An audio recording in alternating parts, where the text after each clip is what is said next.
ఈరోజు వైశాఖ మాసంలో పౌర్ణమి తిథి ఉంది. దీన్ని మహావైశాఖి అనే పేరుతో పిలుస్తారు. అలాగే ఈరోజు సంపద్గౌరి వ్రతాన్ని ఆచరించాలి. ఈ సందర్భంగా ఎలాంటి విధి విధానాలు పాటిస్తే సమస్త శుభ ఫలితాలు చేకూరుతాయో, వైశాఖ పౌర్ణమికి ఉన్న ప్రాధాన్యత ఏంటో, ఎలాంటి దానాలు నిర్వహించాలో నేటి శుభం లాభం అనే శీర్షికను పరిశీలిద్దాం. కార్తీక మాసం అంటే దీపానికి ప్రాధాన్యత ఉన్న మాసం. మాఘమాసం అంటే స్నానానికి ప్రాధాన్యత ఉన్న మాసం. వైశాఖ మాసం అంటే దానానికి ప్రాధాన్యత ఉన్న మాసం. వైశాఖ మాసంలో వచ్చే పౌర్ణమి తిథి రోజు నిర్వహించే దానాలు కొన్ని కోట్ల జన్మల పాపాలన్నీ తొలగింపజేస్తాయి. వైశాఖ పురాణం ప్రకారం, స్కాంద పురాణం ప్రకారం వైశాఖ పౌర్ణమి రోజు, మహావైశాఖి రోజు కొన్ని ప్రత్యేకమైన దానాలు నిర్వహిస్తే అద్భుతమైన ప్రయోజనాలు చేకూరుతాయి. బ్రహ్మహత్యాపాతకం లాంటి భయంకరమైన దోషాలు కూడా పోగొట్టే శక్తి వైశాఖ పౌర్ణమి నాడు నిర్వహించేటటువంటి నీటి కుండ దానానికి ఉంటుందని ధర్మశాస్త్ర గ్రంథాల్లో చెప్పారు. కాబట్టి వైశాఖ పౌర్ణమి సందర్భంగా 12 నీటితో నింపినటువంటి కుండలు ఎవరికైనా దానం ఇవ్వండి. దానివల్ల సమస్త పాపాలు భస్మీపటలం అయిపోతాయి.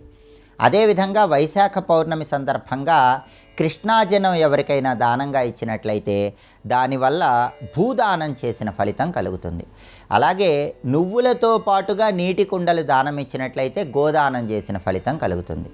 అలాగే ఈరోజు నిర్వహించవలసినటువంటి దానాలలో ముఖ్యమైనవి తేనె దానము, నెయ్యి దానము. తేనెలో కలిపిన నువ్వులు దానం ఇస్తే ఇంకా అద్భుతమైన ప్రయోజనాలు చేకూరుతాయని ధర్మశాస్త్ర గ్రంథాల్లో చెప్పారు. ఈ దానాలు నిర్వహించడం ద్వారా విశేషమైన శుభ ఫలితాలు చేకూరుతాయి. అలాగే పరమేశ్వర ఆలయాల్లో గళంతికా దానాన్ని నిర్వహించాలి. గళంతికా దానం అంటే ఏంటంటే, పరమేశ్వరుడికి నిరంతరాయంగా అభిషేకం జరిగేలాగా ఒక పాత్ర ఏర్పాటు చేసి, ఆ పాత్ర నుంచి జలధారలతో శివుడికి అభిషేకం జరిగేలాగా ఏర్పాటు చేస్తే దాన్ని గళంతికా దానము అనే పేరుతో పిలుస్తారు. దీన్ని వైశాఖ పౌర్ణమి రోజు నిర్వహించినట్లయితే శివానుగ్రహం వల్ల సమస్త శుభ ఫలితాలు చేకూరుతాయి. అలాగే అమ్మవారిని పూజిస్తే కూడా ఉత్తమోత్తమైనటువంటి ఫలితాలు కలుగుతాయి. ఈ రోజు నుంచి 12 రోజుల పాటు జలమునందున్నటువంటి శ్రీ మహావిష్ణువుని పూజించాలి. క్షీరసాగరంలో ఉన్నటువంటి శ్రీ మహావిష్ణువుని ఈ రోజు నుంచి 12 రోజుల పాటు పూజించినట్లయితే విష్ణు కృపకు పాత్రులు కావచ్చు.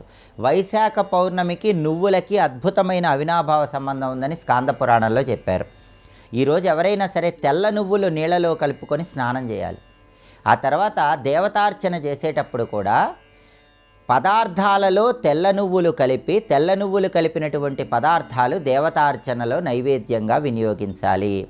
అలాగే ఈరోజు తిల తర్పణం పితృదేవతలకు విడిచిపెట్టితే అద్భుతమైన ప్రయోజనాలు చేకూరుతాయి. కాబట్టి తిలలకి వైశాఖ పౌర్ణమికి అద్భుతమైన అవినాభావ సంబంధం ఉంది. ఈ విధి విధానాలు పాటిస్తూ ఈరోజు రావి చెట్టు దగ్గర ప్రదక్షిణలు చేయాలి. వైశాఖ మాసం అంటేనే రావి చెట్టుకు ప్రదక్షిణలు చేయవలసిన మాసం. అందులోనూ వైశాఖ పౌర్ణమి అంటే తప్పకుండా రావి చెట్టు దగ్గరకు వెళ్ళి నీరు పోయటం, రావి చెట్టుకు ప్రదక్షిణలు చేయటం ద్వారా విష్ణు కృపకు సులభంగా పాత్రలు కావచ్చు. అలాగే ఈరోజు సంపద్గౌరీ వ్రతాన్ని ఆచరించడం ద్వారా గౌరీదేవి విశేషమైన అనుగ్రహం చేకూరుతుంది. ఈ సంపద్గౌరీ వ్రతాన్ని ఎలా ఆచరించాలంటే 5 దారపు పోగులు తీసుకొని 5 చోట్ల ముడులు వేసి దాన్ని తోరణలాగా కట్టుకోవాలి. ఆ తర్వాత తమలపాకులో పసుపు ముద్ద ఉంచి దాన్ని గౌరీదేవి స్వరూపంగా భావించుకుంటూ అక్షింతలతో పుష్పాలతో పూజ చేస్తూ గౌరీదేవి 108 నామాలు పఠించాలి. ఆ తర్వాత పులగము, పండ్లు, బూరెలు గౌరీదేవికి నైవేద్యంగా సమర్పించాలి. 5 ముత్తైదువులను గృహానికి పిలిచి వాళ్ళకి తాంబూలంలో ఈ నైవేద్యాలు, ఈ పదార్థాలు ఉంచి తాంబూల వాయనం ఇవ్వాలి. దీన్నే సంపద్గౌరీ వ్రతం అనే పేరుతో పిలుస్తారు. వైశాఖ పౌర్ణమి నాడు నిర్వహించే ఈ సంపద్గౌరీ వ్రతం అనేది సంపూర్ణంగా గౌరీదేవి అనుగ్రహాన్ని కలిగింపజేసి అష్టైశ్వర్యాలను అనుగ్రహిస్తుంది.